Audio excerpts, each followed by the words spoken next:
Pretty good news surrounding prices at the pump. Gas prices are currently on a downward trend, providing some relief for millions of people impacted by inflation. The average price at the pump for regular unleaded is now $3.41 a gallon, but it's not clear how long that will last. Sam Brock has more.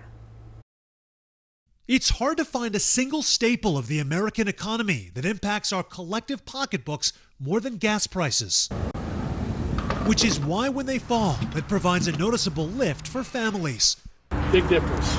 And falling, they are. The national average this morning, $3.40 a gallon. That's down about 40 cents from a month ago and more than $1.60 from a peak of $5.02 in the middle of June.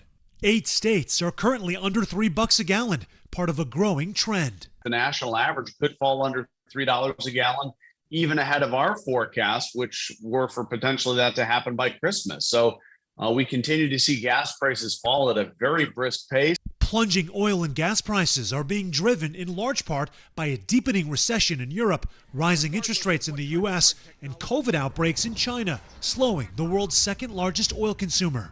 But the fragile fall in fuel prices could easily take a turn. Starting today, the European Union putting a price cap on Russian oil at $60 a barrel. What is the net impact of the EU deciding that we will only buy Russian oil at this price point or less? It's significant that the EU is coming together to make this fairly significant agreement and risk this potentially backfiring. Russia could simply choose to stop exporting oil. So this is kind of a high stakes game here.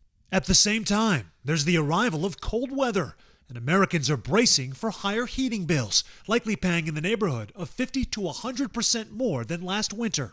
It was absurd, from, a $90 bill a month to like $360 some odd dollars.